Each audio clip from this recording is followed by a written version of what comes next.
My wife suggested the idea of having an open marriage, saying it could help strengthen the trust between us.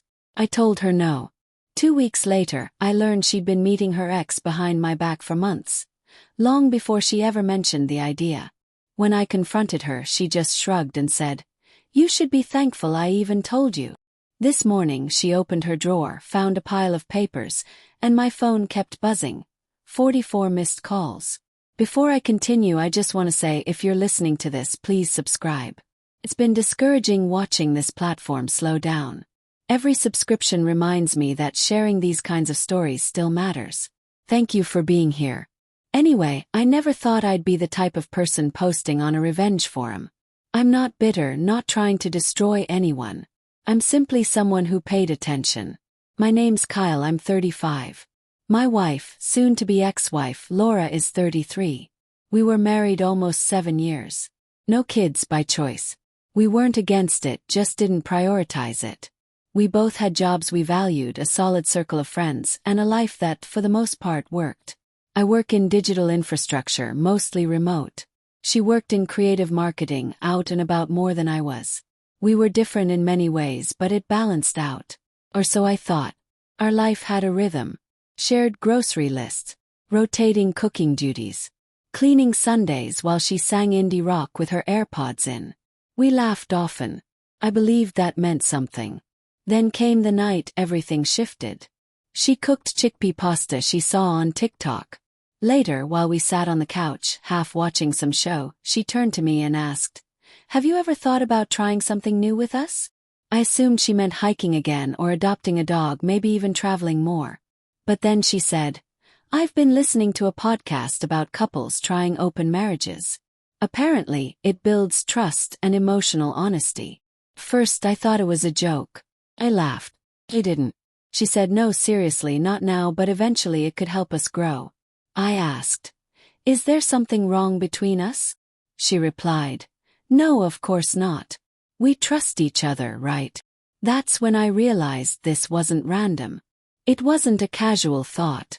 It was a test balloon, a soft launch, something you only say after you've already stepped outside the lines.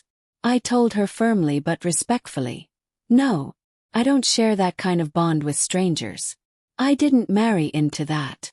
She nodded as if she understood, then quickly changed the topic like we had just finished discussing air fryers. But I couldn't let it go. It lingered. After that night, little things shifted. She stopped reaching for my hand. Her texts grew shorter. She began sleeping with her phone under her pillow. Suddenly, she needed solo nights out. Said she felt creatively blocked. Claimed coworkers were helping her reconnect with herself. I didn't want to grow paranoid. I'd never checked her phone, never tried to control her, but something felt wrong. So I handled it the way I do at work when things don't add up. I logged it. Dates, times where she said she'd be, how long she was gone, what she wore, how she smelled, whether she seemed tipsy when she said she was out drinking. Not because I wanted to trap her, but because I needed to make sense of the distance. She began dressing more deliberately for those nights. Not inappropriately. Just enough that it looked like she wanted someone in particular to notice her. And always the same 2 names popped up. Emily and Sarah, her alibis. Then one night she forgot to log out of our shared Spotify. I saw a playlist named Jason 23. 10 songs, all emotional indie alt-rock. One of them was a song she once told me was theirs. Hers and Jason's. The ex she had described as manipulative, emotionally immature, the one she claimed to have blocked. Now his name was on a playlist. I didn't confront her. Waited. People who lie eventually get careless. They stop covering their tracks. Became routine. Friday nights, she'd say she was with Sarah or Emily. I quietly checked Find My iPhone. Something she never disconnected after we set it up years ago. And there it was. Not at either of their places. She was across town at the same boutique hotel. Cheap, hidden behind a strip mall. Not somewhere you'd go unless you wanted to vanish. One night I drove by. Waited until she went inside. Saw a black Civic parked next to her car. The same model Jason used to drive, with someone wearing a hoodie and cap pulled low. 3 minutes later, Laura entered through a side door. Same destination, separate entrances. That was enough. I didn't need photos. I didn't need a confrontation. I had already seen everything I needed. She came home that night acting normal. Kissed me goodnight. Told me she loved me. The next morning I began pulling credit card records. Most charges were cash. Mart. But she slipped once. An Uber drop-off at the same hotel. $1,168. I took a screenshot and added it to the notes I'd been keeping. Monday I went to a lawyer. Not to file, just to ask questions. Just to know my options. He walked me through the whole process. How to document a separation. How to move funds into a separate account.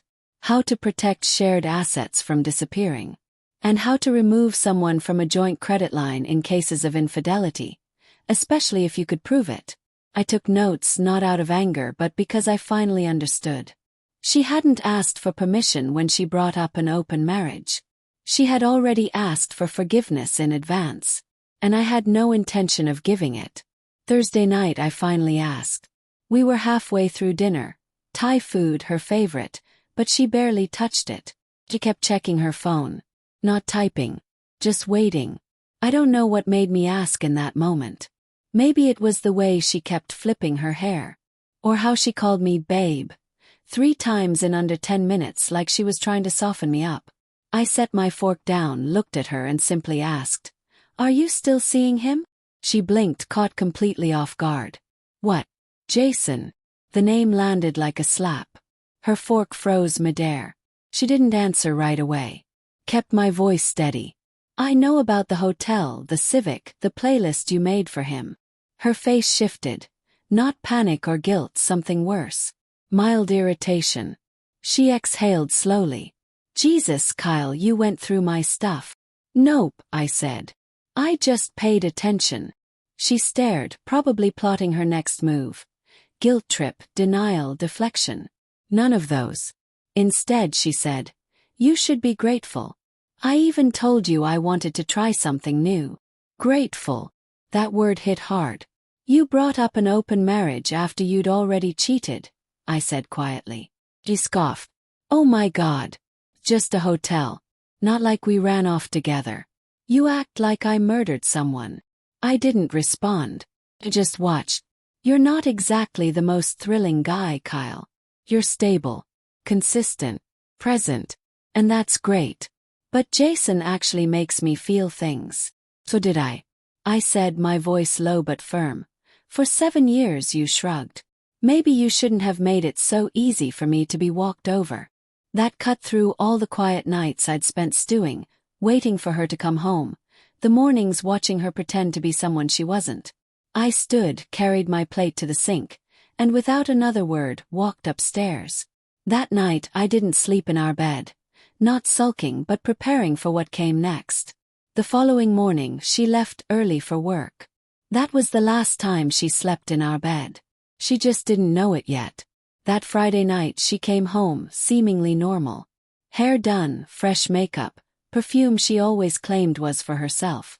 She didn't ask about dinner. Didn't glance at the guest room. She went into our bedroom like nothing had changed. I waited 10 minutes, then walked out. No words. No argument.